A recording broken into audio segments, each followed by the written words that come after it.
over $10,000 on an operation, and the league didn't cover any other costs. What? I mean, no. That sounds like some straight BS right there. I didn't even know that kind of stuff is what be going on. That's why I ain't got charge 30 because I need to get back my 10 plus my, time and suffering and all that good stuff. Man. Yeah. And I hope. I mean, anyways, when I start promoting this stuff seriously, this is something that people need to look at, like for real.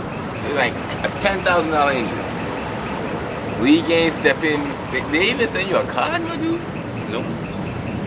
I tried to send them cards, but they never replied. They never replied.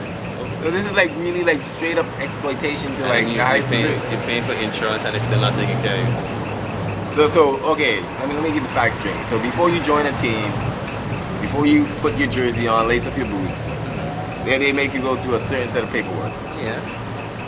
Saying, do you guys ever read that paperwork? Well, I can't remember how that was so long ago. I can't remember. But it's not like a con job type liability type, like if anything happens to you, you can't sue us. It's not like that. It's supposed to just be like you're covered with insurance and so forth. This is the team, you just sign a roster and they say you got insurance and so forth. Do they even say like, do they put a figure in there, like say you sign like a? No, I don't recall it having a figure. But you're supposed to be straight. They didn't cover anything. So figure or not, they didn't cover anything. So and I'm not the only person that happened to. That happened to a lot of people. So they did you guys dirty. Yeah, wow. See, that's what we do here on NC-17 Radio. We uncover the truths that they don't want to tell you. I don't think anybody could have sit up here in any of these radio stations and like talk about it. Because this is like, who's in charge of the league? The league is like, what, is it a branch of the government? Like, well, I know it's not the Olympic Committee, but it's like the DVI Sports and... Yeah, but I'm not sure exactly who it is now. I mean, but still, even though, like, that is some straight up... That is some straight up BS, man. And, it's mad foul that they would... And they be around recruiting people, like, literally, because I see them, it's like, yo, we got a snake coming out, and it's like... Because if the players don't play, then... They can't make any more. Yo, somebody needs to like start a riot, okay, sorry, pardon me, not start a riot, but at least like protest at least, because if you guys form a little players union or something of that shape, something of that sort, then I mean, as I said, if the players don't play, there's no show. Yeah. And I mean, it's the same thing be going on here with some of these artists out here too, man. It's like. They hold these shows, they charge these admission fees, and like I be hearing artists saying like they don't walk away nothing. And like studios cost money. Even if you don't build your studio, to like rent a studio costs money. You gotta pay for swag because nobody don't want to see no raggedy rapper. I mean, come on, man. These guys are putting their hearts out there. They're putting their talents out there. And us as a people, us as a community, we have to do more than just exploit the youths, man. This is exploitation of the youths. At the highest level. At the highest level. And this is just slavery. We're just enslaving each other. And this is like, and you have to learn the hard way. Yeah, pretty much. So this is the type of thing, like, would you say it's like the rich get richer and the poor gets poor? Because I mean, everybody that's hosting these things, they already got the job. Exactly. They already got that.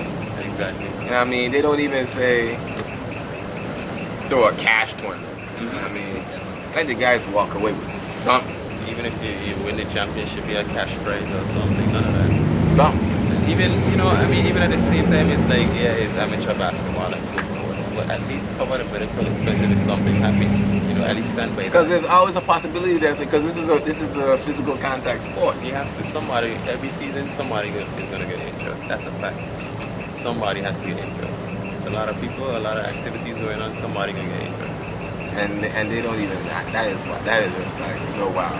But I'm not a basketball player. I'm not athletic to that point in any way, shape, or form. But I'm saying, even when I was wrestling, in wrestling school and training, I mean, they at least have that insurance there. Because even if you're not covered personally, the organization that you're working for has like a certain type of coverage. So if anything happens, man, you just go and cut that check. They don't care. Because, I mean, it's just disastrous. When I get a chance, I'm going to clip this up and I'm going to post this because this is a straight BS. My man Sugar Cane is back on the spot.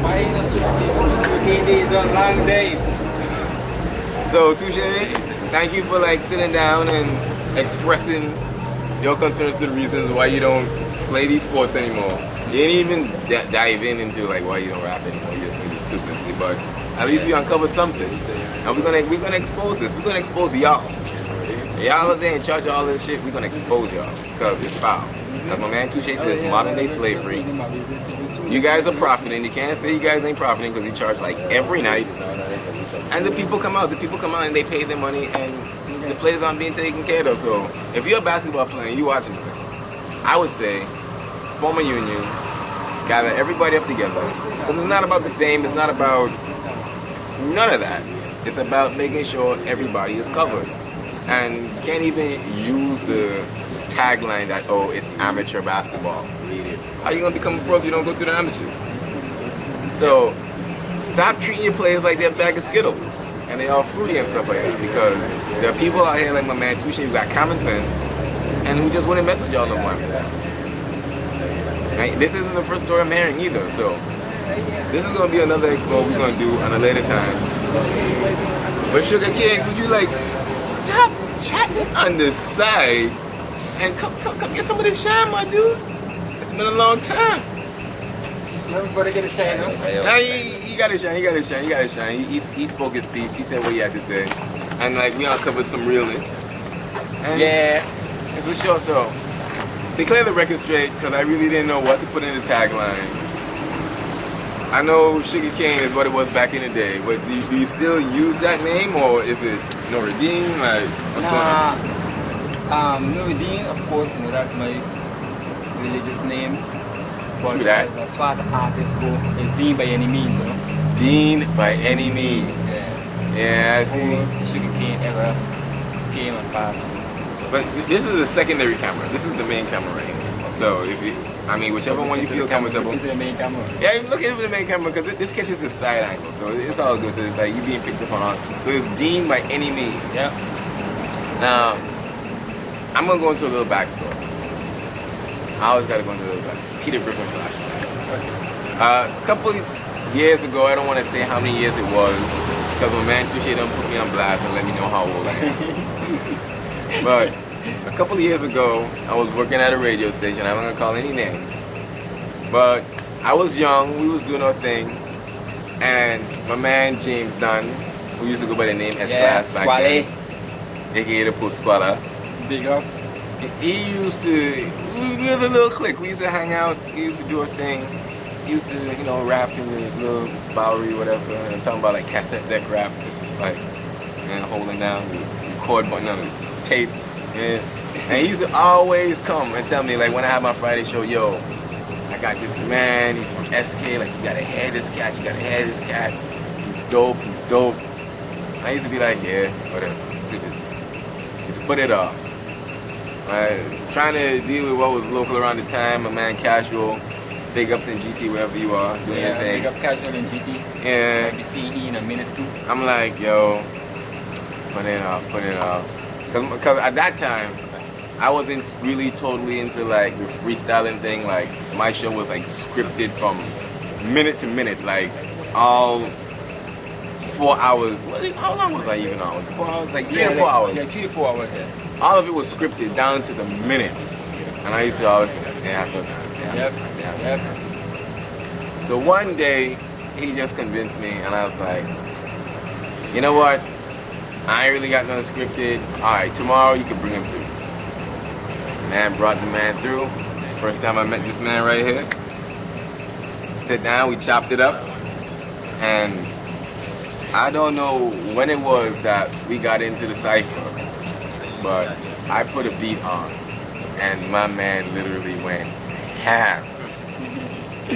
And I'm sitting down, I'm watching him do his thing, James is doing his thing, and I'm sitting back and I'm like, this dude ain't no joke. And like, it's just been history after that. I think we did must have like what, mixtape collabos. It was Blood on the Sidewalk. That was a long shot production. Like deadly combination. A deadly combination. Yeah. And then after that, I guess we kind of parted away. I don't know if I left the station at that time. Yeah, you left the station. You went away for a couple of. Oh yeah, I think that's when I went to college. Like I left the station. Yeah. That was it. And that was my 15 minutes of fame right there. So nothing popped off after that. Nah, man. The other DJs down here, they know how it is. You know what I mean? They so. Yeah, it is so. The other DJs around here just straight up haters. Haters and local. That's what it is. I ain't gonna call the name. I don't know who the DJs is because the island only about 24,000 square miles. Yo, my man had this track called Bashment and Badman. You still on that? Yo, that was straight up degraded, man. Yo, Bashment and Badman had to be one of the hardest local joints I heard at the time. Yeah. And I think at the time I came back, it was more into your roots, into your culture, into your more... Let me explain Bashment and Badman. Bashment and Badman was basically post-SM, you know, that was me coming from St. Martin, just on that rude boy tip, just talking what people in St. Martin really wanted to hear at that time. At that time. And it was, you know, what people wanted to hear. It was about, you know, bad manners, it's it. Yeah. And Bashment was about girls, basically degrading women, you know, and when I come over here, you know, became a lot more conscious because I started reading a lot more. True. Been away to a religious school. True you know, so my whole perspective on things changed. So of course, Bashment and Badman never made it to the radio. Franchise wanted to push it. Wanted badly. He wanted to push it up now. I just wanted the track. Yeah, you know, and it never made it to the radio because I decided I was scared. I was scared to put it out, and I know what it would have caused. You know, a lot of people would have. Well, everybody that heard it was like, yeah, this needs to go on the radio. Everybody needs to hear this, but you know, the positive stuff don't really do as well as negative stuff. So, and I was trying to shut down the negative. So that's what happened to Bashment and Badman. I shut it down. Yo, you know, because I was scared about the kind of attention it might have got me and the kind of path it would have set me on, and then people would